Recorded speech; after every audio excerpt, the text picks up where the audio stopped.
that people want democracy, they want their voice to be heard. So the turnover is good, and I'm praying that we should get people's government. That's the only thing I'm praying. Madam. Sir will come back as the Chief Minister, Mr. Chandrababu. Yes, he will.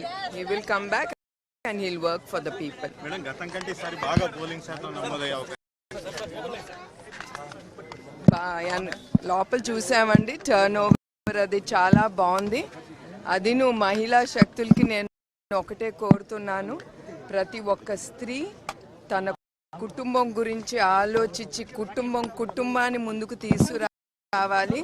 ఎందుకంటే స్త్రీ అనేసరికి మనం కుటుంబం గురించి ఆలోచిస్తాం, మన బిడ్డల గురించి, వాళ్ళ ఉద్యోగాల గురించి, మన ఇంట్లో ఉండే మన భర్త గురించి ఆలోచిస్తాం. కనుక స్త్రీల్ని ముందుకి వచ్చి వాళ్ళ ఇంట్లో కుటుంబం సుఖ సంతోషాలతో ఉండాలని మనం కోరుకుంటాం. కనుక మహిళా శక్తి కదిలి రావాలని నేను కోరుతున్నానండి.